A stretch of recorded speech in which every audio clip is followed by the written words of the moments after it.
Hi, Talk Israel creators. I'm Marielle, and today I'm here with a very special guest. You probably either know him as a waiter in Tel Aviv, an LL security guard, or just the guy that knee drops you on the beach. So today we're here with Zach Margs to hear all about his journey as a content creator. Welcome, Zach. How are you feeling? I'm feeling good. That was good. Yeah? It only took 2 takes. Okay, You 2 nailed it. takes. Boom. They say Nailed it. third time's the charm, and I didn't even need it. Didn't need it. Perfect. Awesome.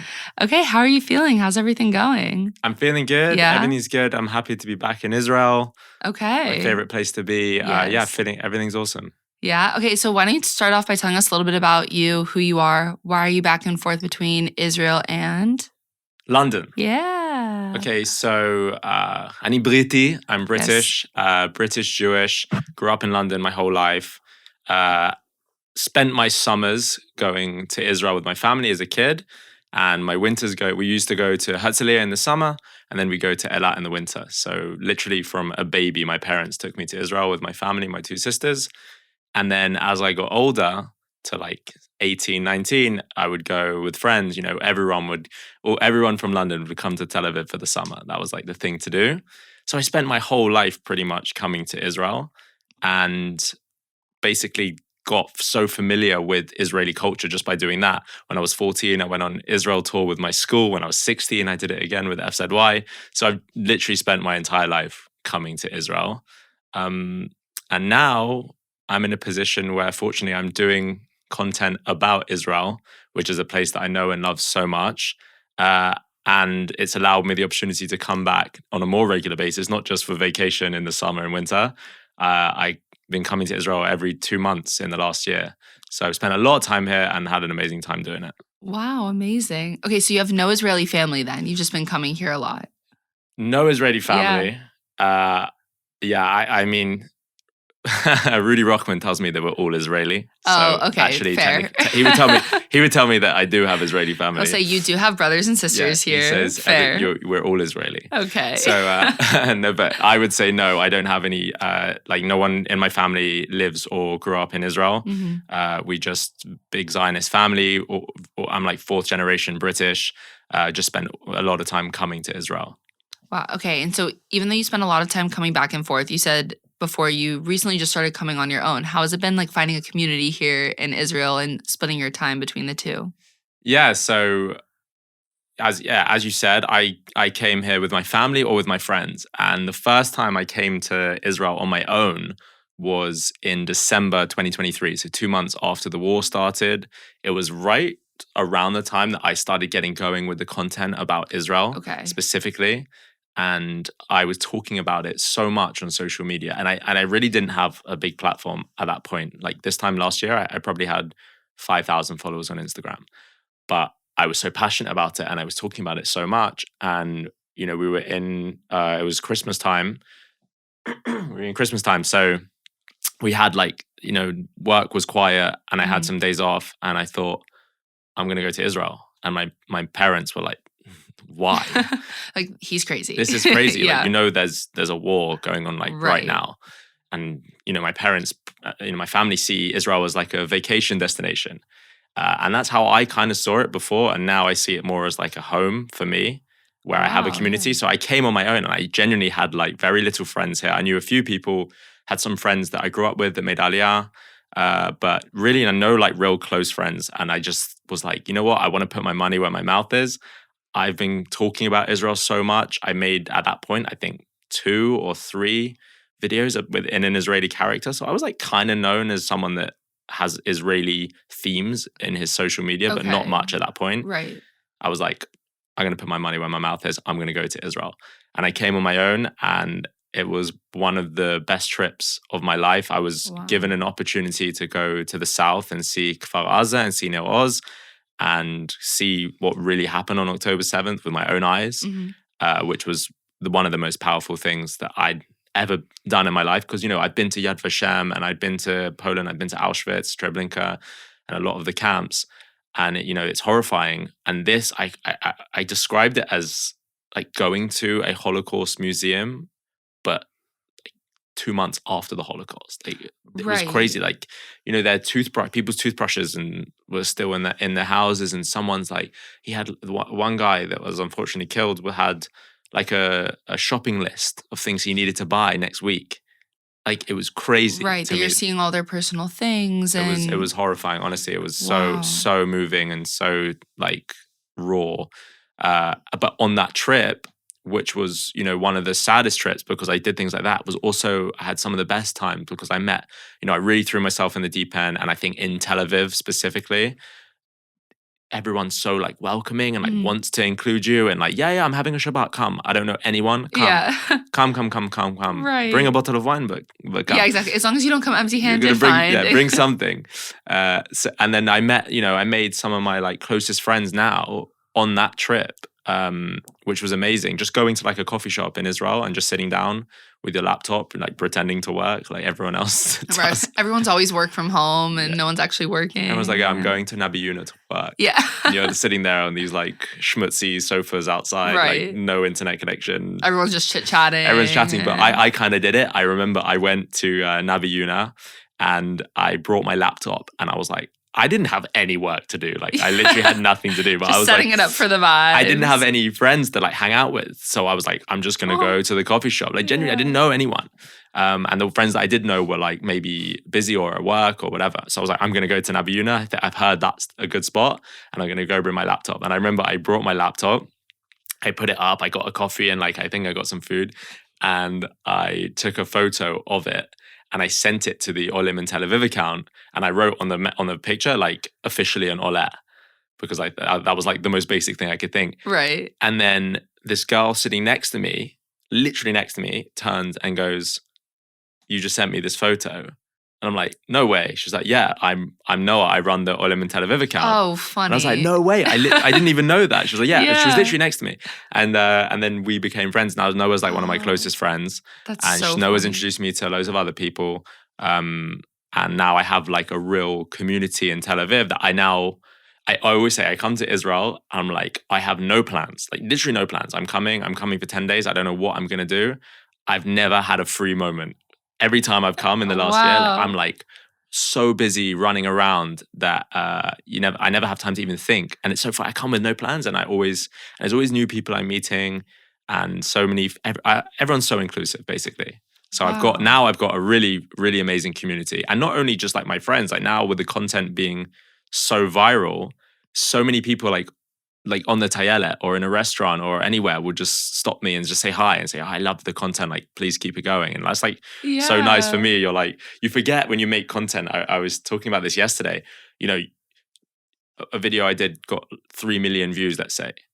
Yeah. Like, did you ever think how many people, 3 million people? Yeah. Like, that's crazy. Even like you do a video, let's say it gets 20,000 views. Like imagine 20,000 people, or like a video gets like 20,000 likes. Imagine like 20,000 people telling you, "I like that, what you did."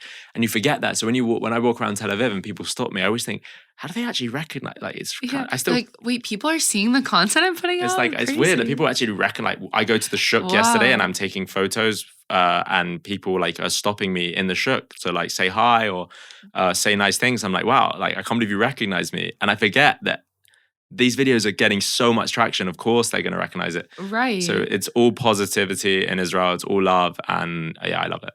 Wow, that's amazing. And so would you say after your trip when you came here in December, did that kind of empower you to go home and make more content? Was that a catalyst for something of sorts? For sure. So like, I mean, should I tell you like how it started? Yeah. You want to go? Let's get into it. Should we take you back to the beginning? Yeah, take us through the journey. The journey. Okay, I'll give you a brief overview because I think it is interesting. I started making content on TikTok in 2020. So like COVID. My younger sister Zoe, she comes up to me. I remember it. She goes, there used to be an app called Dub Smash. Did you ever see Dub Smash? No. Smash? Okay. I'm so old. Dub Smash. Musically, I knew about. It was Vine, Musically, then TikTok. Right, Vine. No. It was after Vine. Okay. Or maybe around the same time as Vine. Basically, it was an app where you just would like mime over sounds. So like you could mime over like a movie scene or whatever. Okay. Or like Simon Cowell talking and you could mime over it. Perfect. And I used to do it all the time. Me and my sister would do like, we do like WWE commentary. And like I'd get my sister to put on headphones like this and we'd be like miming like, "Oh my God." It was so stupid. So So when she came across TikTok, she goes to me like, this is Dub Smash on steroids. Like, you need to see this app. So she shows it to me and she showed me one video and I was like, I'm sold. Like, I know this is my app. And I literally was obsessed.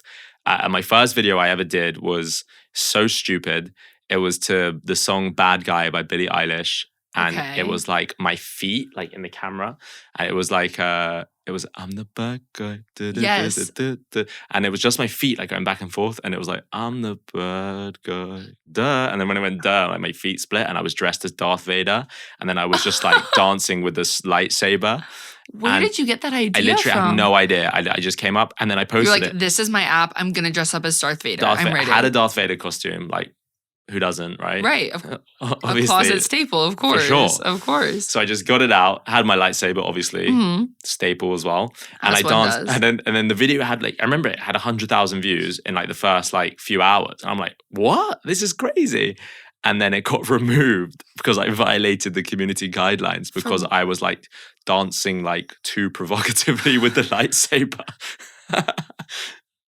So my first like ever video like blew up and then it got removed. So never mind, I hate this app. Damn it. So then I just started like, playing it a bit safer, having more fun. And that was like right on the point where we went into lockdown in London. So I'm like, okay, I was at film school at the time. So I was basically, film school closed and we had, I was in lockdown with nothing to do. So I just basically would make a TikTok every day. So like 7 days a week, I was doing a TikTok. Were you doing the Darth Vader content? Were you dancing? It was a total mix of stuff. It was like all comedy based. It was all like humorous content. But it was random. Like a lot of it was like COVID related. Some of it was about like, I don't know, like taking your dog to the vet or like, it was me miming over sounds or like I would think of like funny, like there's a scene in the Shawshank Redemption where Morgan Freeman's talking about what it'd be like if he got released.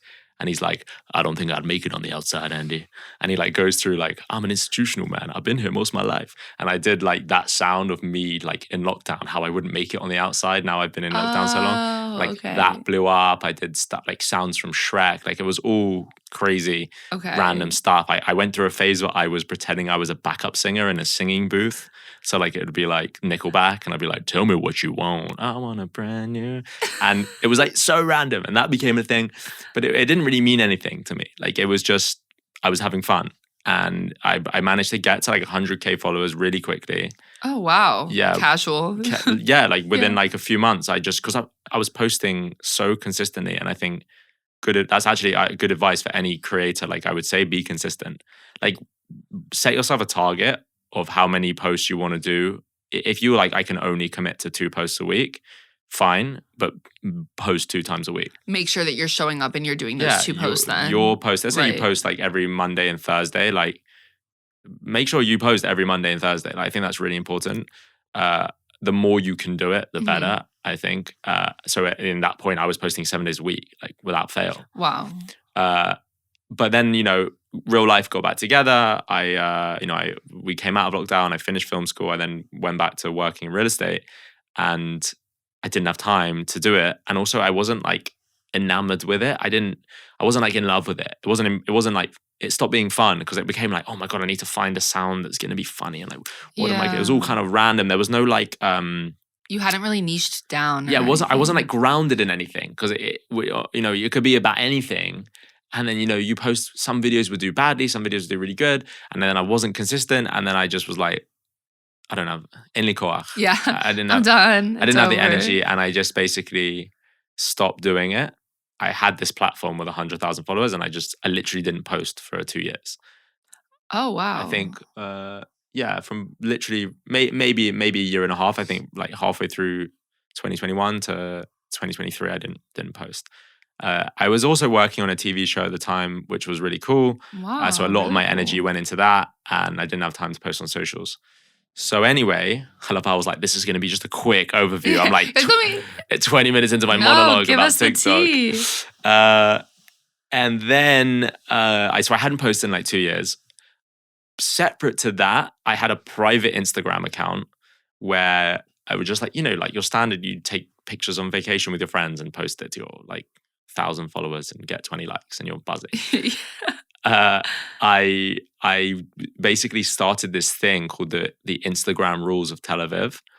And basically, I created a character called Zacharia, and I would do Instagram stories in Tel Aviv when I was in Tel Aviv on vacation, and I would make fun of people that come to Tel Aviv on vacation. Oh, okay. So I was noticing that everyone that my whole Instagram story feed was people in Tel Aviv all posting the same exact thing, like in aroma with the iced coffee, or like in with the little chocolate on top, with the red lid in Ben Gurion walkway, and like writing home, or like the schnitzels on the beach, like portrait, and all these things. So I created this character called Zacharia, and I would basically make fun of people, and I'd say like, "Chaverim shali, ma kore? Today's rule of Israel is the rule of Ben Gurion. Okay, when you're coming to Israel, the first thing you do, you come to the airport, you take a picture of the walkway to show everybody that you are in Tel Aviv. Okay. And you have to, very important, you have to write home. It doesn't count. If you're not writing home, then it's not counting. So it's, you have to redo it then. Okay. So I did this, and like within like my community, as in like Northwest London Jews, it blew up.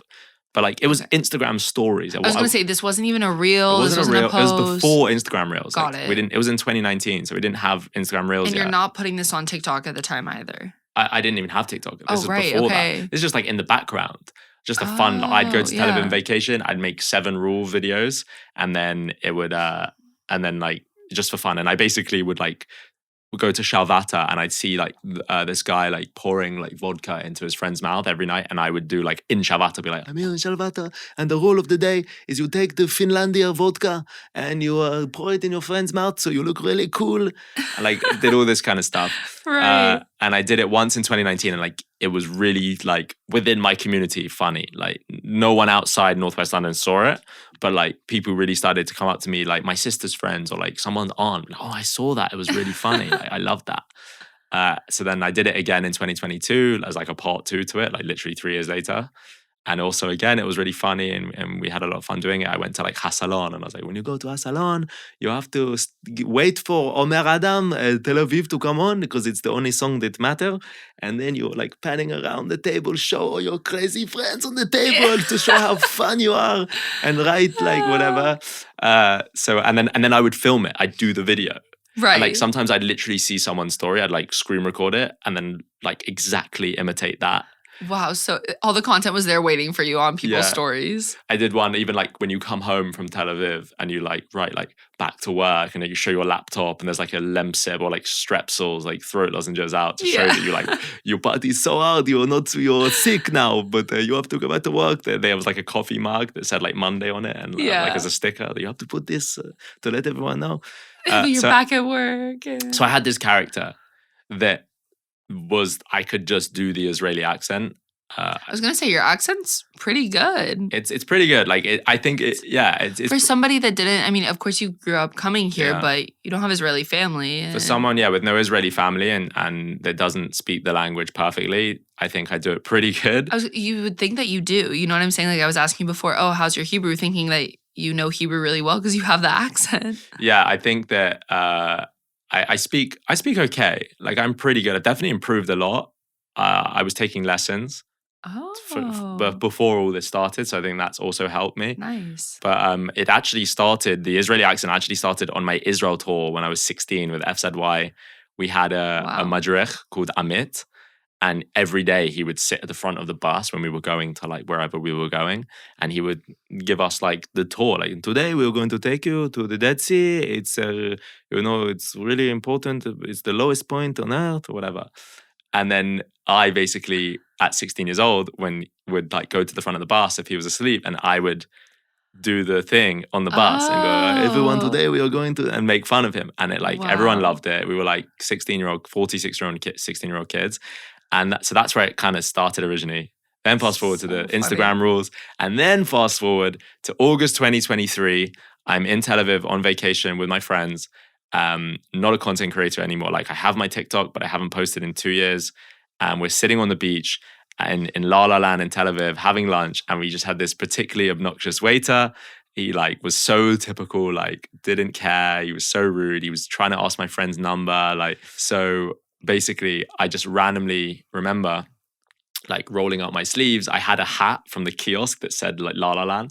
So I put it on. I got my friend Jess to like tie my like bag around my waist so it looked like so it looked like it was like a fanny pack for yeah, fanny the pack. It waiter. looked like a fanny pack. And then I picked up a tray and we started like just impersonating the waiter.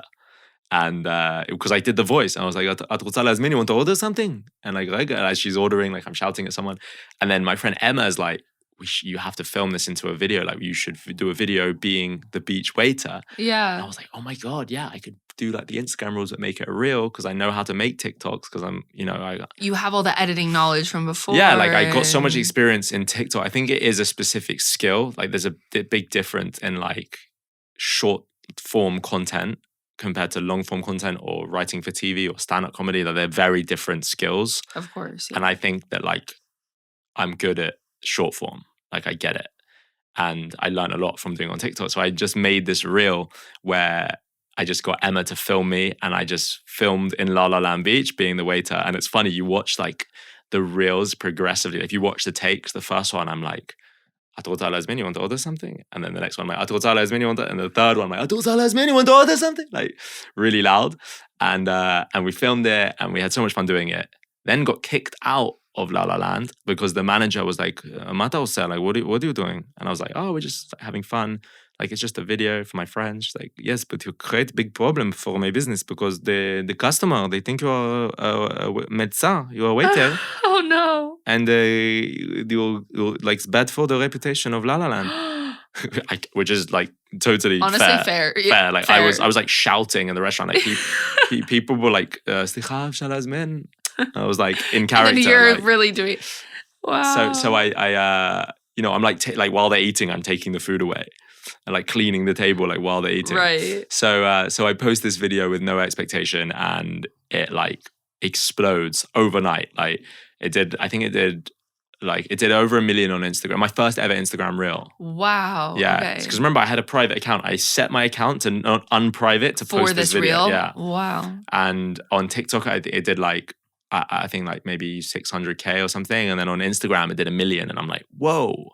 I didn't even know Instagram Reels was like a thing. Right. And you're like, 1 million people just saw that? And like, wow. So then like with that, I still had like another week left of my vacation and people are coming up to me like, "Oh my God, you're the guy that did the beach waiter. That was so funny." I'm like, "Oh my God, like the people saw that." And that's so crazy because I feel like for a lot of people, it's not usually their first reel that takes off. You know what I mean? So to go from 0 to 100, like that was probably insane. Fair, but like, it was my first reel on Instagram. Exactly. So like I had experience going viral. Like I did a video that did like 8.5 million views on TikTok. Like, right. So I knew like the experience of going viral, but like never on Instagram and never within like my community. Like I've been viral within like Northwest London, which is like, that's a very small amount of people. Whereas this is like huge. Right. Next level for sure. So I post this video and it goes really viral and I'm like, cool, that was fun. What else can I do? So then when I'm on my way home from that trip, I'm being interrogated by the Alal security. And he says to me something like, he says, they're asking the typical questions. They make you feel like a criminal. Like, why you come to Israel? Your family? No family, so why you come? You go on vacation? Like, why you come to Israel? I like the beach. Yeah, but you have beach in Miami and Los Angeles. Why you need to come to Tel Aviv? You're like, what? Like and suddenly you're like, did I do something wrong? Right? I'm like sitting there second guessing everything. Yeah. He's like, did you pack the luggages? It was with you the whole time from when you packed to now. Like, no. Like, obviously, like, what?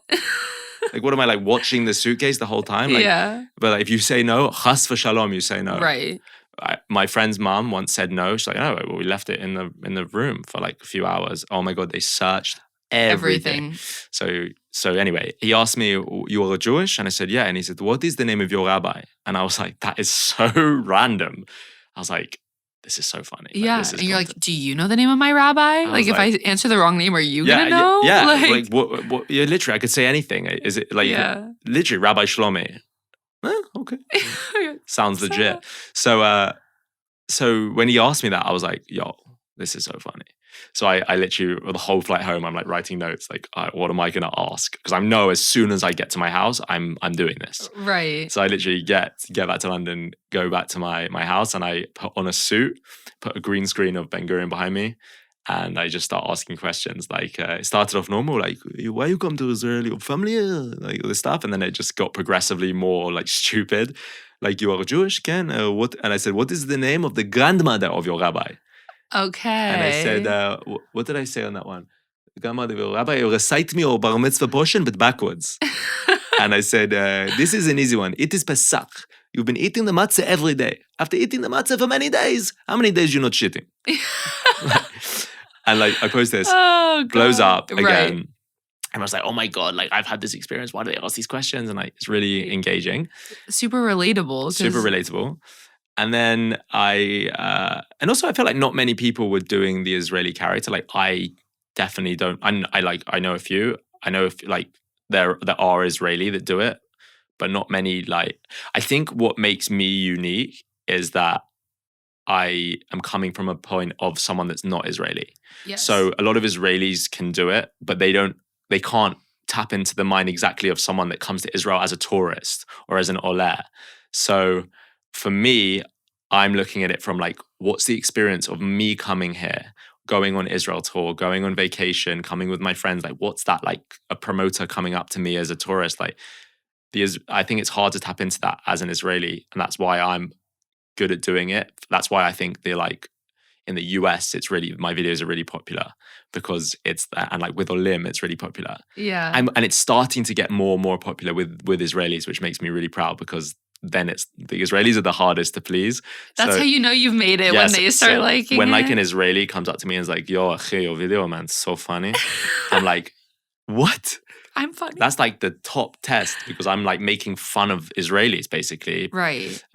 And they have the best sense of humor in the world, but they'll tell you straight up it's not funny. Like, if it's not funny, have they told you that before? Has someone come up to you and been like, I hated that video? I was dating an Israeli girl, and like I would always like run ideas past her, and she's like, this one, it's not funny. You're like, all right, it's not crossing that one off. Not funny. But you know, it might work for like Americans or British or Europeans, but the Israelis, not funny.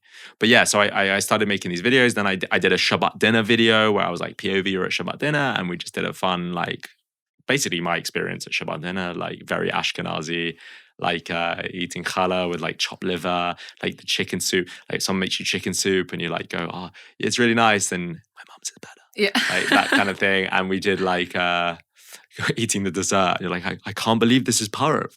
Like it's just like the most like lame, like Ashkenazi Jew. Basically me. Like that's just my life. That blows up. And I think that was it at that point before I came to Israel on that trip we talked about in December. Got it. Okay. So then I'm in Israel in December and I'm like, yo, I'm here for this, you know, I just came. I didn't have any reason. I wasn't like, I'm going to make content. I was like, I'm just going to come. I've got like 5,000 Instagram followers. I'm going to come to Israel and share my experience. And yeah, I did it. And on that trip, I made 3 videos, like just 3. The first one was talking about my experience with Elal. When I got there, she was like, the security guard genuinely, when I arrived, was like, Mr. Funny Man, Ken. I was like, what? And remember, I forget people see it. She's like, you make the fun of the halal security. Okay, you think my job is a joke for you? Oh no. You're like sitting there just like sweating. I'm like, no, it's just comedy. Like I'm just trying to make people laugh. But Seda, you don't think I have a sense of humor? I was like, no, I'm sure you're very funny. And I told that story on Reels. That gets a load of views. Then I make the like iconic taxi driver video. Wow. Which like that did like, I think it did like 1.5 million maybe. And then so back to back, I do the taxi driver and then I do like POV, you order coffee in Tel Aviv where I play a barista. And those combined did like over 3 million. And my following just like, I gained like 40,000 followers. Wow. It was crazy for those like 2 videos because people saw like, oh, there's a funny guy that's doing funny content in Israel. Right, because now you have more consistency with it when they're going to your profile. They're like, oh, this is what you do now. It's like, who is this guy? I've never seen this. What? Like he's done 3 videos. Oh my God, what's he going to do next? Exactly. So like it had a really big like quick influx of followers. And then, you know, after that trip, I just decided that let's see where this goes. Like I'm going to, you know, carry on making content. I did some stuff in London, some more stuff about being Jewish, did a video about Yom Kippur, like fasting on Yom Kippur. And that one like really blew up. I did like 2 million on TikTok and did like 2 million on Instagram. So it's like 4 million combined. It's just like about fasting on Yom Kippur. And then suddenly I'm like, okay, this is like a thing now. Like people really like it.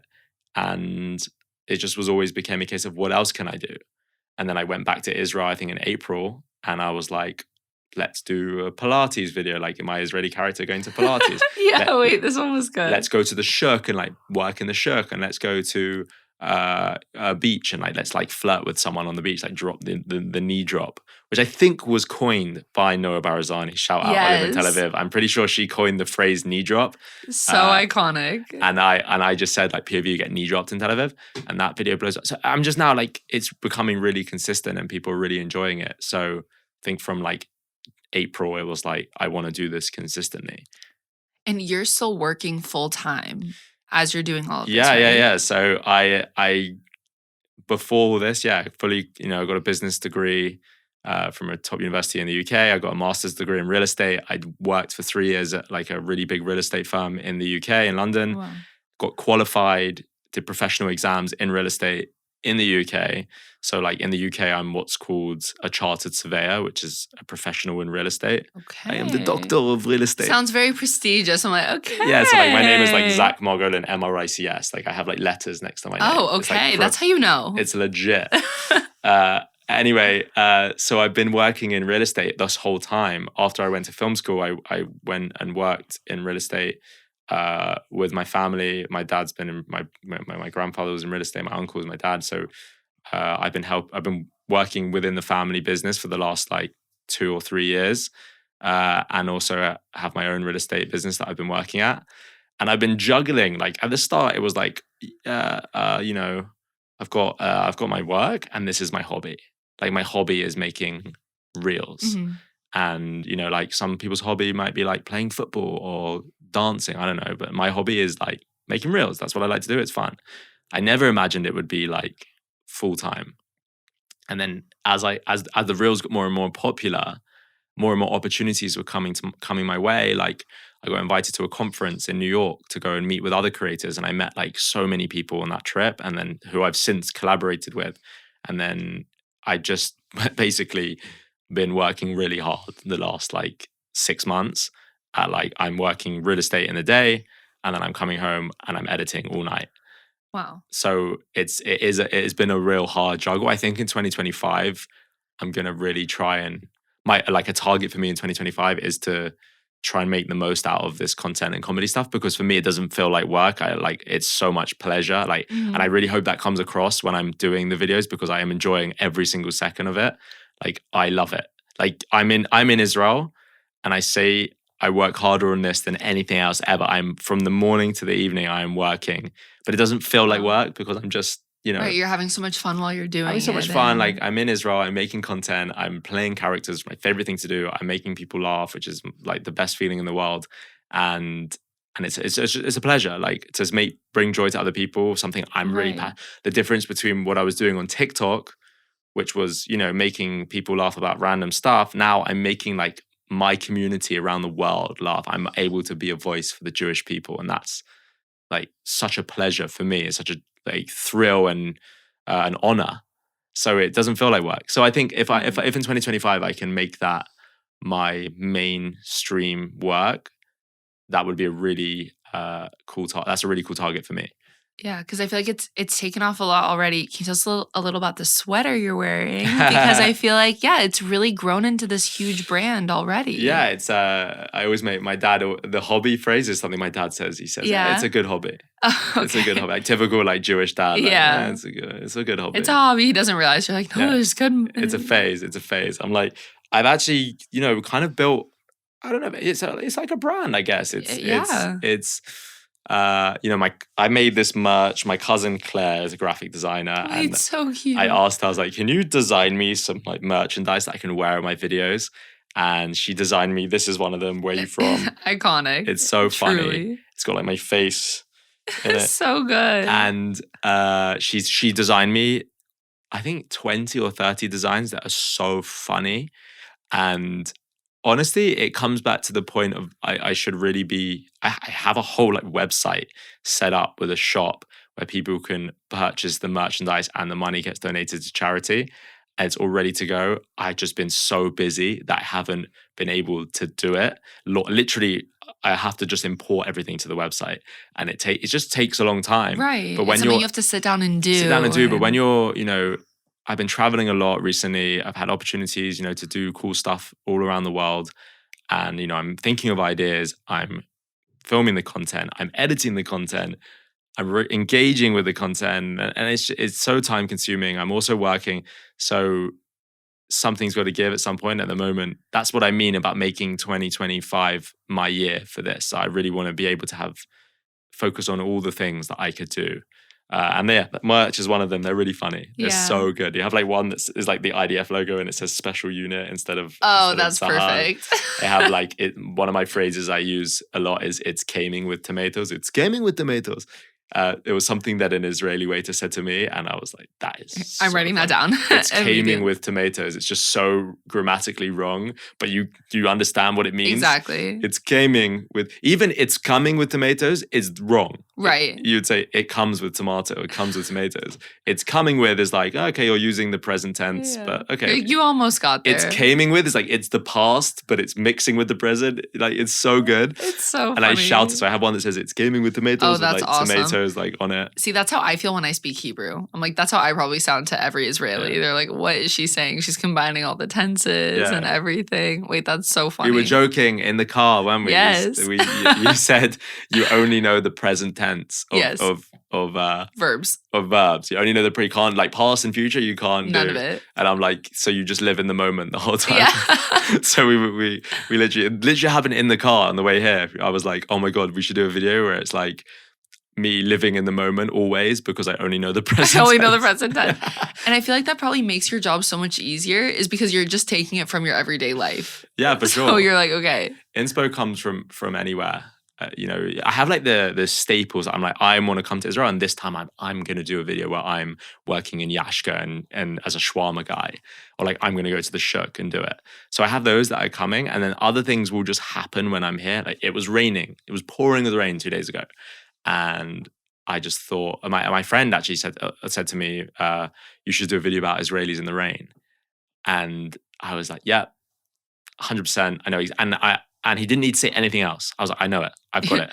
I'm on it. I've got it it's exactly. Happening. It will come out. I filmed the half of it. I need to do the first half because I'm going to do like the difference between basically showing Israelis during literal warfare. And they're so unfazed.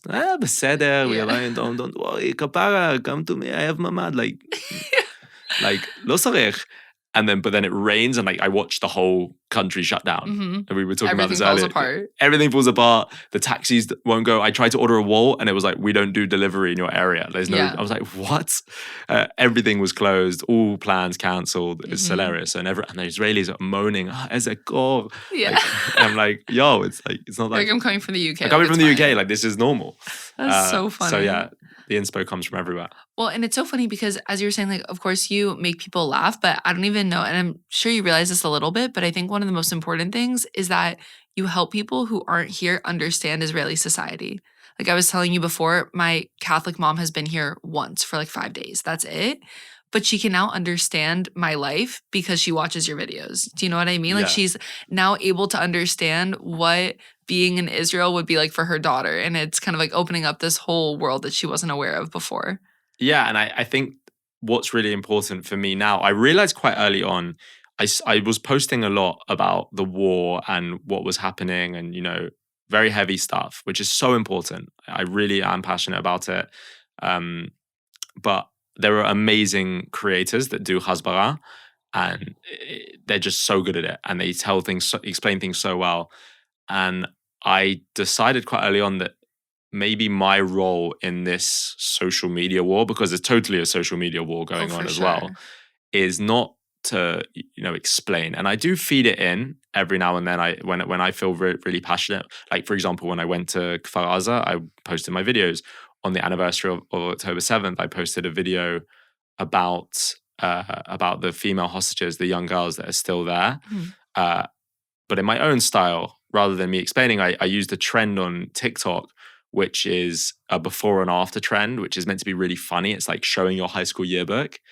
and Oh, then showing yeah. you now, and it's like the song is like, I got guns in my head and they won't go. Yes, Spirits in my okay. head and they won't go. So I used that trend and I showed the girls that are taken hostage before they were, young girls happy, smiling, and then how they looked in the photos that we've seen of them since. Right. And it was quite shocking to see like a trend like that used in a Right. serious way. And that, thankfully that video really got out far and wide, and that's really important to me. But generally, I saw my role as humanizing Israelis and life in Israel, humanizing Jewish people. Let's say like I have friends that don't come to Israel or not Jewish friends, and they will say, oh my God, like you're going to Israel? Like, are you just in the shelter all day? Like, is it so scary?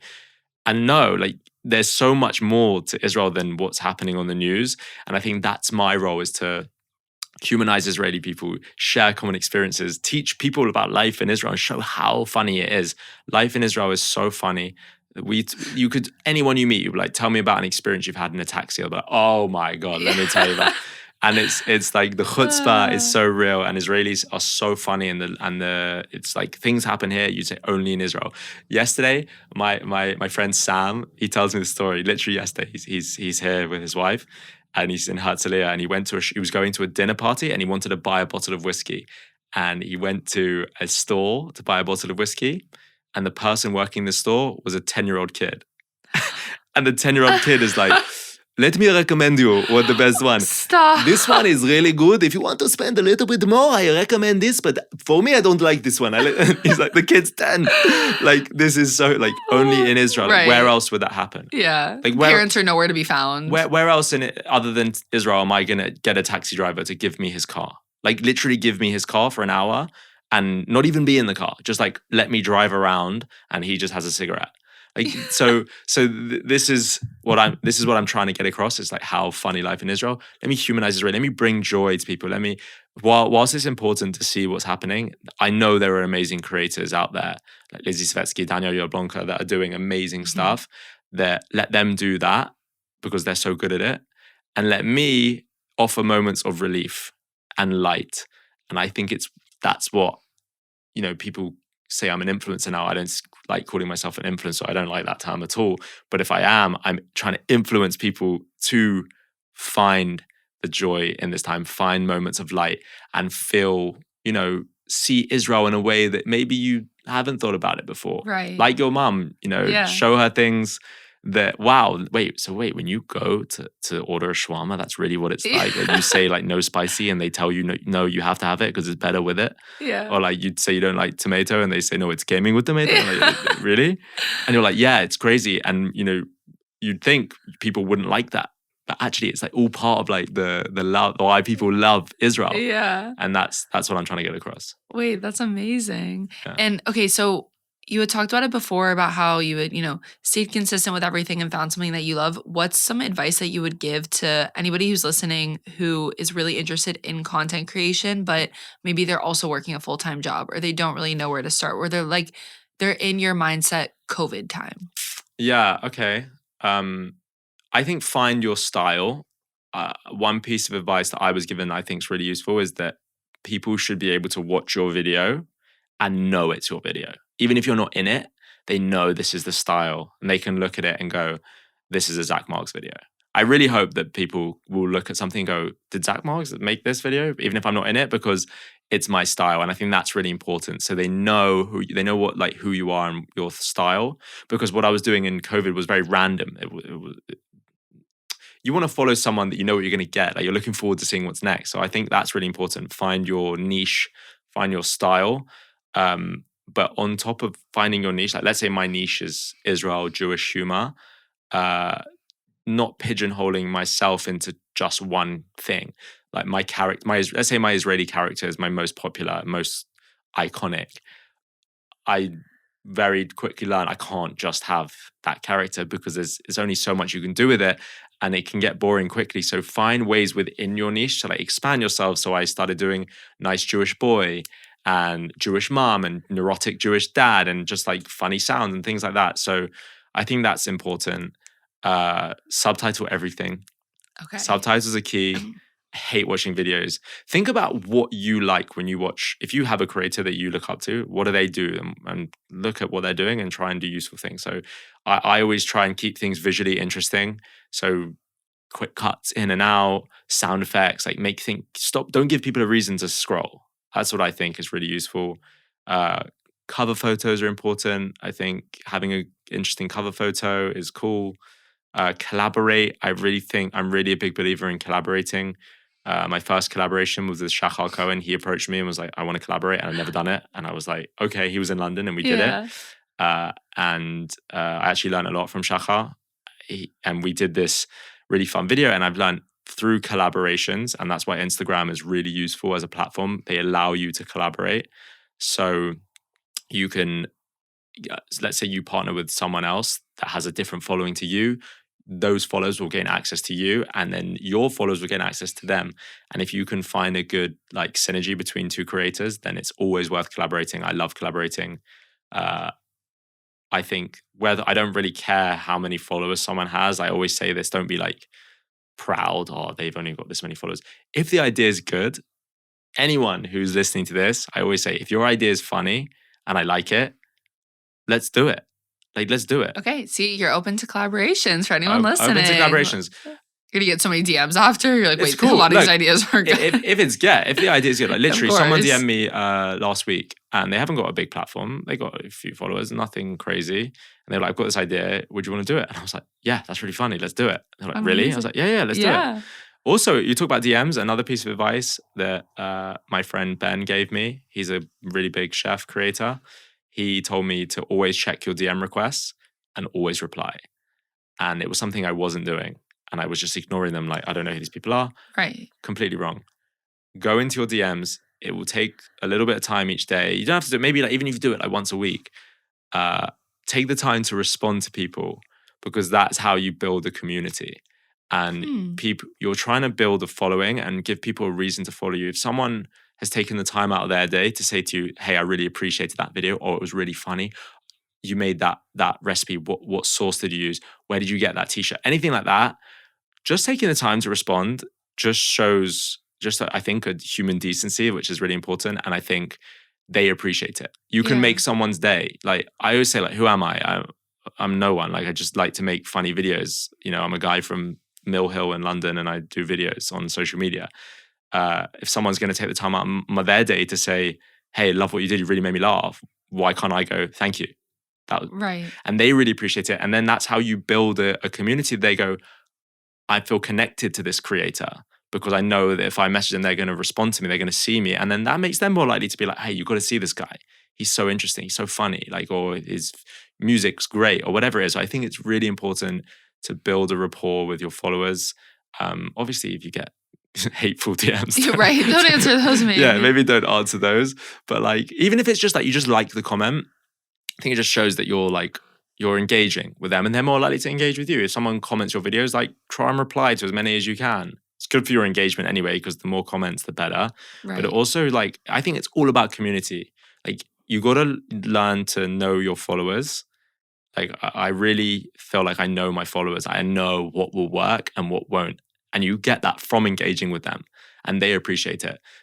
Followers have made suggestions to me before. Like, literally, like, I don't want to collaborate. I just have this idea. I think you should do this. I think you should say this line. I'm like, that's so funny. Yeah. I'm using it. And then they see me use the line in the video, and they message me and go, I'm so happy that's my line. And they're telling their friends, I gave Zach this line. Right. They're like, this is my idea. Yeah, for sure. Yeah. For sure. Like, it's so cute. Please reach out and take the time to respond. And also, so many opportunities have come my way because I've opened my DMs and responded to someone. So many opportunities to collaborate. Yesterday, a guy called Valeri reached out and he said, hey, I'm a photographer. I live in Israel. I'd love to work with you. Can I take some pictures? Yeah, let's do it. I genuinely needed some photos doing. He came. We spent like 3 hours together yesterday, him and his assistant Maria, and we took like some of the coolest pictures that I'm now able to use for, like, firstly, I need a new Instagram photo. It's 5 years old. Secondly, if I'm doing a live show, I want to be able to put a photo of me on the poster, but I don't have any professional pictures done. Or if I'm in a news article, they always ask me, what photo should we use for the article? So because I answer my DMs, I now have a really cool array of photos. So answer the DMs, I'm trying to think of more advice that I can give. Add a backing track. I hate the videos when there's no backing track. I personally I always use the same one. I just like it. I sometimes use a different one, but I think without it sounds more boring. Yeah. Yeah. I think that I'm trying off the top of my head. They're like my top tips. I mean, I think those are super important because I feel like people get so caught up in views and likes and going viral, and they forget that what they're doing it for, and that they're connecting with other people. And there's that whole aspect of community building that goes into it. You know what? Another thing I was talking about yesterday, which is someone told this to me. I can't remember who it was, but they told me about Cringe Mountain. Okay. And this is something I love, and it's so true. Let's say you're a creator, you want to start, you want to be a fitness creator, you want to be a chef, you want to make comedy videos, whatever it is. When you start out, it's cringe. It feels cringe. You are posting a video that you've spent loads of time on, you're putting yourself out there for everyone to see, and it's getting 300 views and 12 likes, and 6 of them are your family. And it feels so cringe. And you're like putting yourself out, hey, get ready with me. And like, it feels like, well, why would I do that? Because no one knows me. But what you're doing is you're climbing Cringe Mountain. Okay, I like it. And then you're just got to keep, and if you want it, like if you want to, that's what you want to do, you have to accept you're climbing Cringe Mountain. And yeah, people might be like, oh, it's so cringe. Like you have to make peace with it. You're like, people are sending this and making fun of me, and I'm just going to own it. It's fine. Keep climbing. And that's not to say that just, don't change, don't adapt. My videos that I did a year ago, if I did it now, I'd do it differently. Even though they blew up. If I did it now, I'd do it differently. Because I learned so much in the last year and I think I will continue to learn more. But so we can continue to improve. And the only way you get up Cringe Mountain is by improving. Like I watched a video of a guy yesterday and that is on Cringe Mountain. And he's really trying to be like a lifestyle creator. And I don't know him personally. I just saw his video and I just checked out his profile and I was like, oh, I have so many tips for you to make this better. But he's on that mountain. And then he'll learn, and people learn as they go. And if you really want it, where even if you have a job, like another job, and you want to do it, we'll do it. Like work hard, sacrifice. I was saying to my sister, I haven't watched a TV show or a movie in like 3 months. Like I just genuinely every night I've been editing. Wow. Okay. And just keep going, and eventually you'll just get over the hill, and suddenly your video is getting 10,000 views, 20,000 views, then one will get 1 million views. Suddenly you've got 20,000 followers, and now when you post to Get Ready With Me, it's like you're a creator. Of course you're going to post content like that. You're over that hill, and now build. And I think that's a really important piece of advice for people that feel embarrassed. I'm not getting any views, or if you want to, this is what you want to do. Make it the best it can be. If you want to be a food creator, look at who's someone that you look up to. What are they doing? And try and make a video that they would be proud of. Were there any creators that you were looking out for that you really looked up to when you were starting out? That's actually a really good question, because there wasn't like one creator that I was like, that is what I'm trying to aspire to be. I think that I just have an idea of what I like, what I like in social media. There's not just one specific creator. I honestly don't even know the names of a lot of these creators that I enjoy. Right. Maybe just people you saw. You see and you watch their content and you're like, I like that style, and just found my own niche and style, and I was able to do it, and I've improved it like throughout. Like you'll just watch someone's video and be like, oh, like something I saw, the sound effect, there's like a, and I use that now because I think it's interesting when someone like I did a video a few months ago where my joke, it's came in with tomatoes. The girl says to me in the restaurant, can I have a Greek salad, but can I have it without tomatoes? And I look up at the camera like, but I didn't add the sound effect. And I think if I was doing it now, I would add that sound effect because I saw someone else do it. And it's just like makes the video like more interesting. Like, so then when I did a video with Aaron Morale, my friend, we did him on a date and I'm the waiter. And he says to me that I say it's not include service, and he goes add 15%. I said 50% or that, and as he looks up at me in shock, and it just makes it like you can feel the difference that it made, and you got that like just from watching little content. Moments, sound effects. Like Ellie Stamen is one of my like favorite creators. He is the most talented. And I just did a video. We just did a really viral video together. He plays a character called Lyle, and he gave me I see his content. He's unbelievable. He makes tips like sound effects, like quick zoom ins, just like randomly, like on a funny moment in the video, instead of it being like this dimensional, like zoom into your face just for that second. Right. And it just adds like a little like it's visually interesting. Like your eyes are engaged. So I just learned, it wasn't one specific creator. It was just things I picked up from various creators that I've then molded into my own style. Amazing. Okay, so you had said that you would change things differently even for your like beginning videos that went viral. Is there one that you think of when you think of like, oh, what you would change about it? Yeah, let's take the taxi driver video, right? One of my first iconic videos. Yes. Hate the subtitles on it. Hate it. Okay. One of the things I didn't like about it. Okay, what's tricky is there's two ways of doing subtitles. You can pay for an app like CapCut or Veed, and the AI will learn the subtitles. But when I use my Israeli videos, they sometimes get it so wrong because I speak a lot of Hebrew in it. It doesn't pick it up, and then because I'm doing an accent, it sometimes takes me so long to like amend the subtitles. It's actually easier for me to just write the subtitles manually. Wow, okay. So sometimes that's like not generally good advice. I would honestly, if I'm not doing the Israeli accent, I use an app always. But if I'm doing it, sometimes I will just manually type it. And if I'm writing Hebrew as well, it's easier. So the subtitles I hate because they're too small firstly, and I was giving away too much of the joke.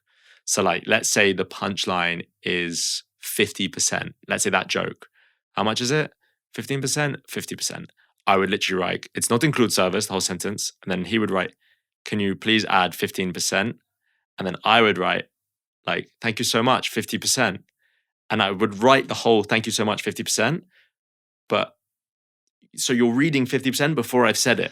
Got it. You're giving away the punchline. You're giving away the punchline. Joke. It's like you ever watch a movie and it's like, I need to tell you something. Like, I cheated on you. But the subtitle says, I need to say something, I cheated on you, before he said, and it's like a huge beat between then. You're like, you've seen what he's going to say. Right. Like you're like, I know what's happening. It like ruins the moment. So that was something I find really annoying. So now I try and keep the subtitles interesting, like to go with the beat of what I'm saying. And if there's a joke, like make it the joke. So I hate the subtitles in that video. Also, simple things like the way the taxi was facing, sometimes the light was really bad. Sometimes it was really good if the light was coming through the back of the car and I'm like turning back at you. But if it was the other way around the car, I look really dim and I hate that. Is that something that you're like through your video editing process, right? Because like I feel like you make it look so effortless. It's so fun. You're coming up. But are you thinking about that the whole time? Like when you're going to turn around, when you're going to be facing which direction? Is that something you plan out beforehand? Now, totally. I've learned so many things. Like when we did videos, well, I do a lot of videos with two people. Mm-hmm. And, you know, we're sometimes talking over each other. So let's say we're engaging, and I did one 2 days ago with my friend Karen, but I'm a real estate agent and she's trying to rent the apartment. And as she's leaving, I'm going like, she's going, no, thank you so much. I don't want to rent it. I'm going to go. And I'm going, no, come back. Before I would have just filmed me and her. And then I would have filmed her going, thank you so much. And me saying, come back. And then I would have filmed her filming me saying, come back. And she saying, no, thank you. And it didn't match. So it's so hard to edit. Right. So this time I'm saying, Karen, you say, when I'm filming you, I'm okay, come back. I'm not going to say anything. And then when you flip it on me, I'm going to say, come back. And you're not going to say anything. So then I can use the sound from each to and just overlap it. So loads of times I've messed up. Ellie taught me about audio lanes literally last week.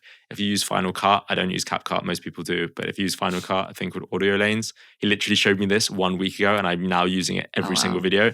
It's basically the sound of, let's say you have this clip and this clip, they're next to each other, but sometimes because you're cutting quickly, it will be in between it, or you have to cut off what someone's saying, but you can drag the audio like in from that clip into that clip. And it makes it so much more like smooth. Oh, wow. So basically this app separates out the video and the audio from each one. Yeah, you split the audio and you can like, nice. So really useful trick that Ellie taught me, like so simple. Wow. So effective. And just like I like my videos to be really quick, like keep it interesting. Like genuinely, people watch my videos and be like, what are you talking about? I'm watching it and I'm going, in the taxi, Rachel, you not tell me you're looking amazing. and I leave it for like half a second too long at that point. Like I would cut straight after that and I would zoom in at that point. Come, kapara, come.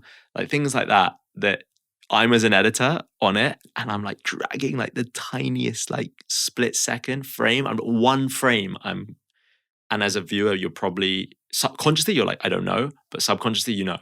Right. Because I was going to say, it's something that I think, especially when videos start doing well, like a lot of people will be like, okay, great. So my video's doing well. I don't need to make these changes. But they don't realize like taking the extra time to do that does make all the difference as the viewer. Because we have such short attention spans. For Like sure. if somebody drags on with hi, my name is for too long, I scroll. Literally, don't give anyone a reason to scroll away. You want to boom. Like there are more scientific ways that people like Daniel Braun will tell you like he actually knows. Like he has a method behind it where he's like, I need something interesting in the first second, something interesting in the third second. I'm more gut feel. Like I'm more like I have a sense of what I think he's a super successful creator. So like that's really worked for him. For me, I have a gut feel. Also, it comes back to that community. If you've built like a reputation of like your style, then people are like, ooh, I'm excited to see what he's put out. Yeah. Like, let's see what he's going to do now, rather than just random guy on Instagram or TikTok. Right. Wow. It's so crazy how much goes into it because I think that people just see funny videos and they think like, okay, it all comes naturally. But hearing about how you've grown so much through it, do you have like any video that's particularly your favorite? Ooh, good question. I just made a video and it's very different. And this is what I was talking about. I talk about pillars in your creation. Mm-hmm. That let's say my one pillar is my Israeli character.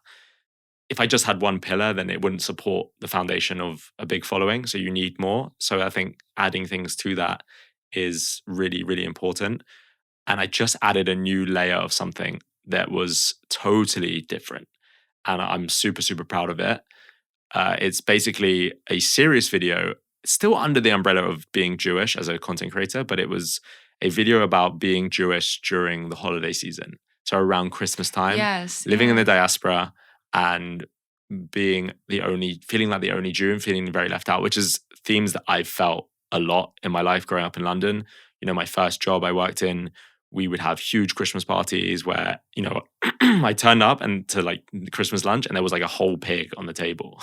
Like, obviously I can't eat that. Right. Like, pigs in blankets. Salad it is. Yeah, literally like pigs in blankets going around. Christmas. And I'm so happy to get involved. Everyone like loves that period and it's so much fun. Yeah, of course we're going to play Secret Santa and we're going to, you know, wear the Santa hat and we can decorate the tree if you want in the office. But no one ever asked me like, what's Hanukkah or anything like that. So, and the same at university. So I had these feelings and I just was like, I actually want to, particularly now with anti-Semitism so rife, I want to really show the world what it's like to be Jewish right now. And I decided to make a video about, I came up with this concept where it was me working in an office and it's Christmas time and I brought donuts to the office and I'm excited to tell my colleagues about Hanukkah, but no one cares because it's Christmas. And they kind of take the donuts, they're like, what? And they hand me like an angel to hang on the tree and I hang on the tree and the lights go on, everyone's celebrating. And then throughout the video, we see that I'm just kind of getting more and more left out. We go Christmas lunch. Oh, I put on a Hanukkah sweater for the Christmas party and like my colleague like makes fun of it. So I take it off and I throw it in the trash. And then my friend, like one of my colleagues you just see like picks it out of the trash. And then, Christmas lunch, they buy me a Christmas sweater to wear and everyone's making fun of me because I don't have one. And, you know, you kind of feel bad for my character. And then I'm offered pigs and blankets in the office and I can't eat them. Then there's a group chat text that says Friday night drinks tonight after work. And I reply, I can't, it's Shabbat. So I can't go. And then you see all my colleagues like having fun in the pub and I'm at Shabbat dinner. And then I get a text from one of my colleagues, which says, come over tomorrow night for a Christmas party at me. And my character's like, oh, I can't, I'm fed up with this and no one cares, no one listens. But when I open the door, they're celebrating a Hanukkah party for me. Yeah. And they're all in Hanukkah sweaters and I'm super surprised. And there's a menorah and we're eating donuts and they've got on her Christmas tree, she's put Magen David at the top and she's, we like the Hanukkah. And, you know, we're having a really nice time and everyone's really together. All the scenes we saw in the beginning are now the same for Hanukkah. and it's showing like all my non-Jewish colleagues really taking part and like wanting to be involved. And then at the end, it just says, show someone their love this Hanukkah. And the whole point was like, what does it feel like to be Jewish at Christmas? And for the Jewish people, I'm saying, don't be proud to be Jewish. Don't be ashamed or embarrassed of our customs. And while you may feel like you're really isolated, there are so many non-Jewish people that really do care and really do support us. Right. And to our non-Jewish friends, maybe let them know that these small gestures actually mean a lot. Like to me, as a non-Jew would say to me, that knows nothing about Hanukkah, like Happy Hanukkah, or how are you celebrating Hanukkah, or like anything like that. And it doesn't have to be Hanukkah, it could be anything, Purim or Rosh Hashanah or whatever. Shabbat Shalom. I get a friend, non-Jewish friend, text me every week, Shabbat Shalom. Oh, it's so cute. And it means a lot. Of it's course, like, and it's just telling them, just look out for your Jewish friends. And it was really sweet. And we took the production to a new level. I brought my friend Gal Alcalay, he's an incredible producer. He came on, we hired actors. Wow. We had like locations, and Gal edited it. It was amazing and super proud of it. Did really well. It really came for a video that's long, like it's like 90 seconds long, which is a long time on social media. It really like blew up. So super proud of that. That's really amazing. happy with that. And that was the first time that you kind of hired a whole team then? And so beforehand, when you were filming your videos, you just would like bring friends with you to film you? For sure. Yeah? So it started off, obviously the first one was with my friends Emma and Jess. They filmed it. Then I would drag my sister around to help me film. And I still do, both my sisters actually. I did a video with my older sister like on Christmas Day. It was about Jews in a Chinese restaurant, and I got her in it. And it did like 3 million views in 2 days. It was crazy. Wow. But so yeah, generally I'm dragging it's not usually like a full scale production, because I think the style of my videos is more like quick, fun iPhone content. The cameras on the iPhone are great. Yeah. But yeah, that was the first time, because it was a different style of thing. Like it was I wanted it to feel like a short film almost. Right. And it really does. And I feel like you can feel the difference in that one compared to the other usually ones. I'm dragging friends around, like my friend Emma, I've dragged her around. Delete. So you'll usually come up with like the idea and the script and the editing, but then you bring somebody with you to film everything. I come up with the idea and then I say to like Delete, I need you. When are you going to be around? And sometimes I've just posted on my story like, does anyone around to help me film a video? And someone will reply, but like, yeah, can you come? My friend Ariella, I posted, I need someone to be in a Pilates video. Does anyone want to help? Ariella responded. I said, okay, can you meet in an hour? She's like, yeah. So she was like the third girl in the video. Ariella's now one of my really close friends. We've done like 3 videos together. That's so funny. So usually I'm dragging people around Tel Aviv. But, I think as it gets more serious, I think it will now require bringing someone on, because there's a lot of favors to call in. I have a lot of amazing friends that want to help, but it's a long day. Right. Like you can promise them a lot of fun. It's just also a long day. Fun, but it's a long day. Like one video will take 2 hours. Easy. One short, like 30-second video will take 2 hours to make. Wow. So usually you're looking at about 2 hours. How long has a short video taken you before? Like what's the longest? Well, the Hanukkah one was shot over 2 days. Oh, so for sure. That was that like one. long. Let me think. Going to the shuk, because going to the shuk took a long time. First I did it twice. But when we did it, I really wanted to like make it authentic. So we first walked down the whole shuk for like an hour, just negotiating, buying things, like hearing what do people actually say. I knew it was funny, but I just didn't know exactly, and like learning what people say, like right. Really getting into character. Like all these things. Yeah. So then like writing it down, and then, going up to each person saying, hey, I'm really making this video. Could I pretend to be you? And some of them are like, no, go away, I'm working. And some are like, oh my God, yeah, come. Yeah. Here's an apron. Like, this is what you should shout. I feel like it's either one or the other with Israelis. They're either like, get out of my face, or they're like, you can have everything that you want. Yesterday with Valerie, when I did the photography, I mean, now it helps that thankfully I'm a bit more recognizable, so people understand what I'm doing. But like, I built relationships with people. So there's a guy called Meni in the shuk. He's been in 3 of my videos. Oh, it's so cute. He's so fun. Doesn't speak a word of English. No. Not a word. I speak okay Hebrew.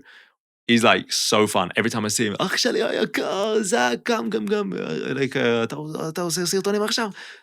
Oh. And he does it. He gives me all the stuff. There's a guy in the shawarma place right outside the shuk. I can't even remember the name of it. it's really funny. It's an Arab place, actually. They're not Jews in there. And it's so funny, like people talk about the apartheid. These guys are literally Arab Muslims working in a shawarma place. Yeah. They love the videos. Aww. Tag me, my friend, tag me. And we did video. I came in yesterday. I did one video in there. I came in yesterday. I was like, can I take photos? They were like, closed the store. They like cleaned up the whole place. They're kicking everyone out. Literally giving me the hat, like not charging me anything, just like, here, use it. So generally people on the beach, I went to Banana Beach, which is where I did one of the second waiter video was on Banana Beach. They're giving me an iPad, the apron, like the menus, the trays, like everything. Like people are really helpful. What character development to go from getting kicked out of La La Land to now they're saying, here, take everything. No, now they're saying, please, Zach, tag me. Tag Banana Beach, please. It's good for the business. And I'm like, I know. I was trying to tell you this when no one knew me. This would be good. But now people do get it and are super excited. Like I literally, me and Shachar Cohen wanted to do a video in a restaurant where he was the host and I was the waiter. And I just posted on my story, want to film in a restaurant. I don't want to go up to random restaurants. I want someone that wants me to be in the restaurant. So I posted, does anyone want to help me with a restaurant?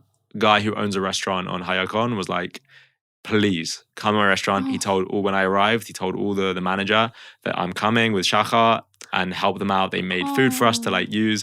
They literally, we were like moving the restaurant around just to make it more interesting. And they were so down. So yeah, people really do get it and love it. Wait, amazing. Okay, so I think to wrap everything up, because we've covered a lot of topics, I think the biggest thing, like, is there anything specific that you would want people to know about you, about Israel, things that people should know, or just like about creating content in general? Any like last pieces of advice? Okay, about me, I'd say I want you to know and really see how much enjoyment I get out of doing this. This is an absolute pleasure. I'm totally honored to be able to be in a position to do it. I loved making content on TikTok. It didn't mean anything to me. This means so much to me to be able to be a voice for the Jewish people. I'm so proud to be Jewish. I'm so proud to be a Zionist and be in Israel. And I love this country so much. So for me to be afforded the incredible position to make people laugh and play Israeli characters and show Jewish life on social media is the biggest honor of my life. So I really hope that comes across in it. It's the biggest pleasure. So about me, that. About Israel itself, we're so blessed. We're so lucky to have Israel. It's, in my opinion, obviously very biased, the best country in the world. Please don't be afraid to come. A lot of people are worried, oh my God, you're going? It's a war zone. You can't possibly go. Come. Yes, there are sirens. Last night at 4 a.m. there was a siren. Yes, there was. Which apparently I slept through, but you didn't. But lucky me. Seriously, it's life. That's the way I describe it. In Israel, there is life. People love life. They love to live, to enjoy, to celebrate. You see the way people kiss their children in Israel. Like, it's so much love and passion and to live. It's like nowhere else. So all those chutzpah moments we talked about with the terrible service and the rude waiters and everything, it's just people just love to live. And you really feel that energy when you come here. So if you haven't been to Israel, I could not recommend it more. If you're worried about coming to Israel because of the war, please come. I promise you'll still have the best trips I've ever had in Israel since the war started. And even if you're thinking about making Aliyah, or you're single or you're alone and none of your friends want to come, you thinking about coming on your own, come. Just come. I promise you.